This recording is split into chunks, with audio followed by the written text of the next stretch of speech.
Africa hebajo Kakabafu Datomenuna Eto bobona tisi Nunyali Africa hebajo Kakabafu.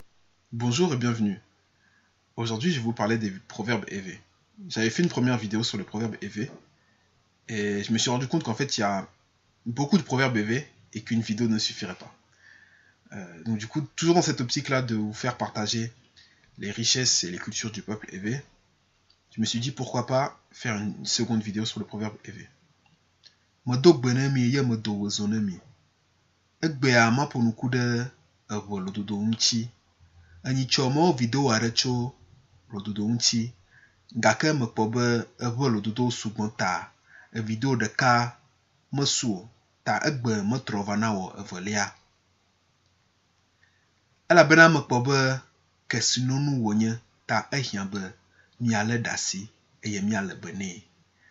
Meɖo taflatse na ame yiwo medo français gbe o, elabena made nuwo gɔme le français gbe me egbe. Gake ne mawo lɔ̃ gbe ɖeka mawɔ nuwo katã le gbegbe me eye nye matsɔ français gbe ɖeke alo gbe bubu aɖeke kpe ɖe ŋuti o. Akpe na mi. Alors on va commencer. Nu ame gbɔ medze ame ŋu o. Nu ame gbɔ medze ame ŋu o. Qui signifie résider ou habiter chez quelqu'un, ne profite pas. Ce proverbe-là peut faire référence à différentes situations. Moi, la première situation qui me vient à l'esprit, c'est quelqu'un qui quitte son pays, sa vie d'origine, et qui se retrouve dans un pays ou un environnement qu'il ne connaît pas. Et du coup, d'une part, il ne se sentira pas forcément chez lui, et les gens aussi lui rappelleront ou lui feront comprendre qu'il n'est pas chez lui. Et du coup, c'est des situations qui créent certains problèmes, parce que lorsqu'on n'est pas chez soi, entre guillemets, on ne peut pas faire ce qu'on veut. Deuxièmement, ce qui me vient à l'esprit aussi, c'est l'exemple d'un enfant dont les parents sont décédés et qui va se retrouver à vivre chez d'autres membres de la famille. Il arrive parfois que cet enfant-là, lorsqu'il vit chez d'autres membres de la famille, ne sera pas accepté ou vu en tant que membre de la famille. Il sera vu parfois comme un étranger, il sera parfois maltraité, et c'est lui qui devra faire toutes les corvées. Donc du coup, ça crée aussi des problèmes. Troisième situation qui me vient à l'esprit, c'est l'exemple d'une domestique qu'on appelle couramment bonne, qui donc du coup vit et travaille chez ses patrons, et ces patrons-là, il arrive que ces patrons-là ne la voient pas comme un être humain, et du coup, elle sera aussi maltraitée, elle fera toutes les corvées, etc. Donc, du coup, ce proverbe-là, on peut l'appliquer à le fait d'avoir sa propre maison, en tout cas d'être décisionnaire dans notre maison, pouvoir faire ce qu'on veut. Donc ça, en fait, ça contribue à l'épanouissement de l'être humain. Et deuxièmement, c'est être dans un environnement où on est chez soi, c'est-à-dire apprécier en fait les tenants, les aboutissants de cet environnement-là et vraiment ne pas subir, voilà, ne pas subir, mais plutôt être décisionnaire dans cet environnement-là. Et du coup, lorsqu'on n'est pas chez soi, comme je l'ai dit, on ne peut pas faire ce qu'on veut, on n'est pas libre de faire ce qu'on veut, et du coup, ça, c'est beaucoup de souffrance. Doucia double, coco. Doucia double, coco. Chaque pays, chaque ville a sa façon de préparer le poulet. Donc ça, c'est un proverbe qui nous fait part des différences selon les villes, selon les pays, comme si chaque pays a ses traditions, ses coutumes. Ce qui fait que lorsqu'on voyage dans ces pays-là, il faut être conscient du fait que tout n'est pas comme chez nous. Et c'est aussi un proverbe qui nous appelle à la tolérance, dans le sens où lorsqu'on est conscient que les choses ne sont pas différentes chez nous, bah on a une certaine ouverture d'esprit. C'est vraiment l'idée de ce proverbe-là. Proverbe suivant. Geme tuna hona dabao, adaba lihoho. Geme tuna hona dabao, adaba lihoho. La barbe ne raconte pas d'histoire aux sourcils, le sourcil existe depuis. J'ai volontairement mis l'image d'un grand-père et de son petit-fils, parce que c'est vraiment cette idée-là du proverbe. Donc chez un être humain, le sourcil pousse, et ensuite les poils, la barbe poussent ensuite. Donc dans ce cas-là, en fait, c'est le grand-père qui naît d'abord, et ensuite les enfants, les petits-enfants suivent. Il y a cette idée-là de transmission de savoir, de connaissances, donc par la personne âgée, donc qui par son âge avancé a acquis des compétences, des connaissances, et les plus jeunes à qui sont transmises ces compétences-là. Donc du coup, lorsqu'on dit que un enfant ne peut pas raconter d'histoire, ne peut pas, voilà, à une personne plus âgée, donc c'est vraiment le respect des personnes âgées et le respect des gens aux cheveux gris, aux cheveux blancs, etc. Le sel ne se glorifie pas lui-même. Donc c'est un proverbe qui nous appelle à l'humilité, dans le sens où le sel c'est quelque chose, voilà, que seraient des bons plats sans du sel. Donc le sel c'est quelque chose, on va dire, d'indispensable. Et lorsqu'on prend quelqu'un d'indispensable, cette personne-là, elle n'a pas forcément besoin de se glorifier elle-même de le dire, parce que les gens le savent. Donc du coup, c'est un proverbe qui nous appelle à l'humilité, tout simplement. Asigbe asidina, asimedina gbejurogbe. Asigbe asidina, asimedina gbejurogbe. C'est le jour du marché que le marché a lieu. Le marché n'a pas lieu n'importe quel jour. Donc le marché fonctionne selon l'offre et la demande. Ce qui signifie que les vendeurs doivent se préparer. Ils doivent préparer leurs marchandises, ils doivent les transporter et arriver au marché. Les acheteurs aussi doivent être au courant que les vendeurs sont là et aussi préparer le temps et l'argent. Donc, pour que le marché fonctionne, il faut ces deux conditions-là. Et pour que ces deux conditions soient réunies, il faut une préparation. Donc, tout simplement, ce que ce proverbe signifie, c'est que pour que les choses arrivent, pour que les choses se passent comme il faut une préparation, il faut que les choses soient préparées. Donc, c'est un proverbe qui nous invite à avoir des plans, c'est-à-dire à préparer les choses en avance pour que les choses se passent bien et aussi pour nous rappeler que certaines choses n'arrivent pas par hasard. Il faut une préparation, il faut un plan d'action, entre guillemets. Kuviatopwe agbleme dajiavido. Kuviatopwe agbleme dajiavido. C'est dans le champ de la personne paresseuse que le serpent se reproduit. Donc le champ de quelqu'un, c'est quelque chose qui lui apporte une source de revenus et aussi de la nourriture. Donc c'est quelque chose d'assez précieux. Et la paresse, ici, c'est quelque chose qui est une tare, c'est-à-dire quelque chose de négatif. Donc du coup, la personne qui est paresseuse, en fait, se crée des problèmes, dans le sens où, à cause de sa paresse, elle perd une richesse et elle va être confrontée à avoir des problèmes. Donc l'exemple du serpent ici, c'est vraiment le problème, entre guillemets. Et en plus que ce problème-là est là, en fait, il se reproduit. Donc c'est-à-dire que ce problème-là crée d'autres problèmes. Donc du coup, ce proverbe nous met en garde contre la paresse et les différents dangers qui sont liés à cette paresse-là.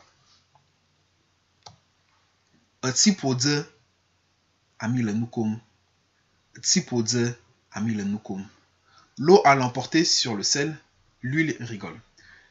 Donc ici, j'ai mis le malheur des uns fait le bonheur des autres.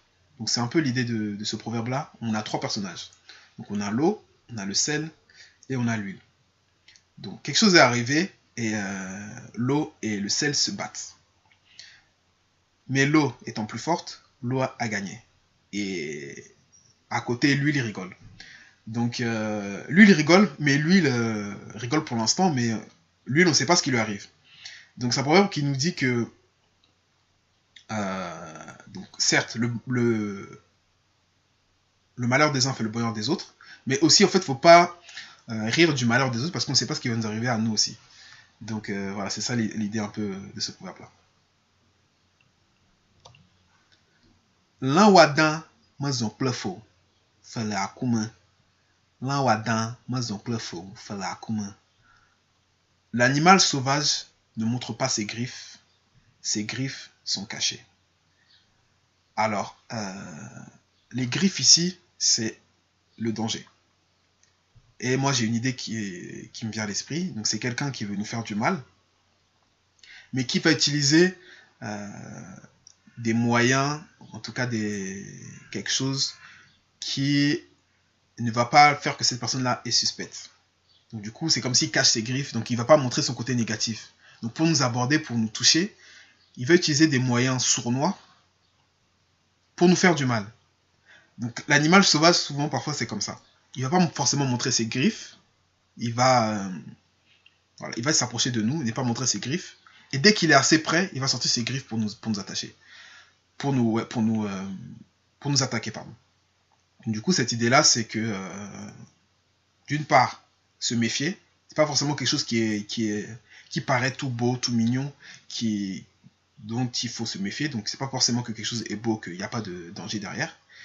Et aussi se rappeler que voilà, l'animal sauvage, quelqu'un qui est gentil, qui est tout beau, qui est tout mignon, peut en fait être un danger pour nous. Deti vivi echazi pive.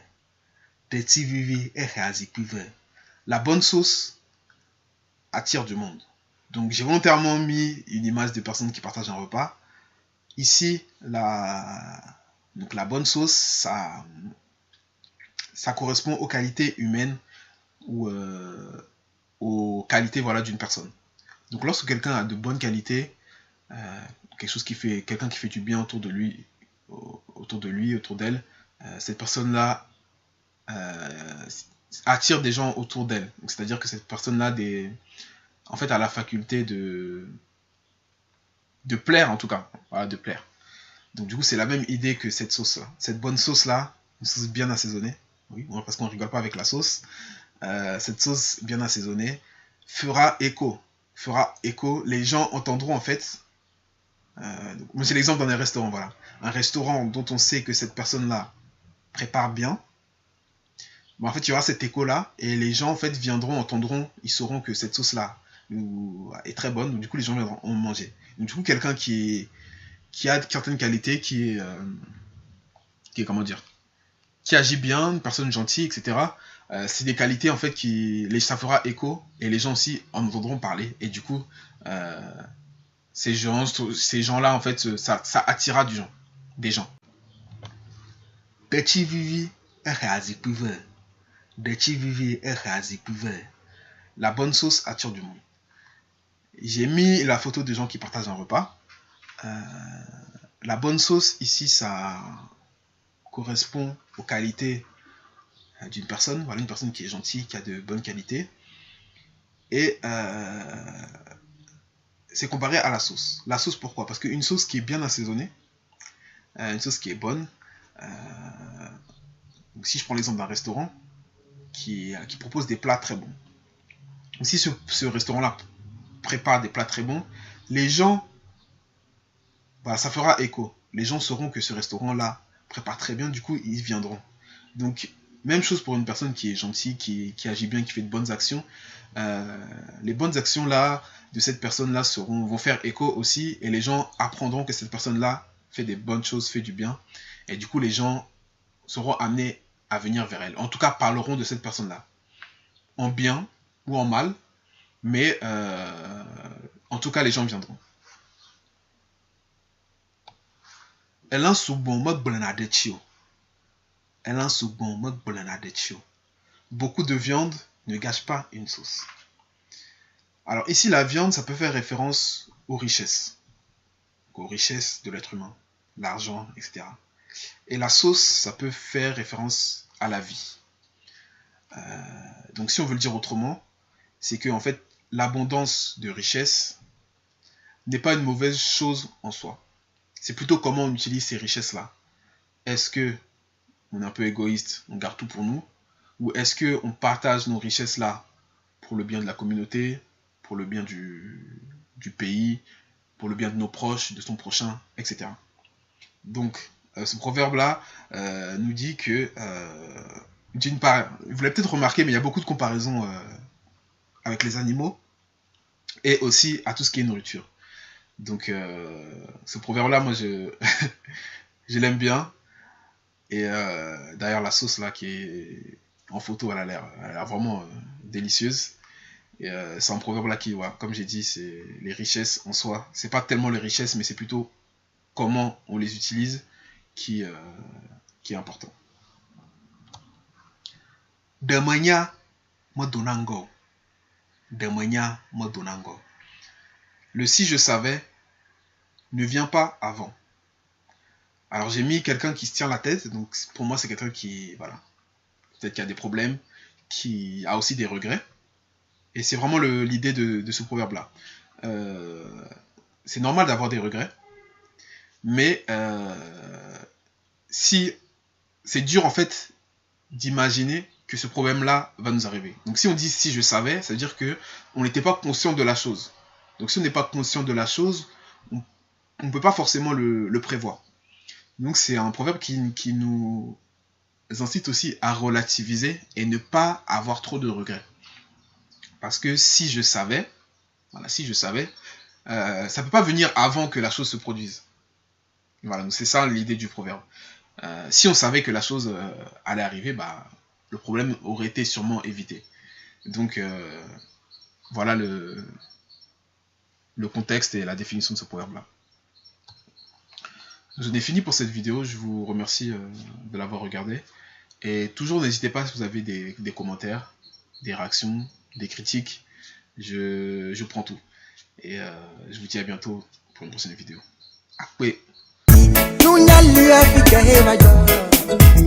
Nakaba,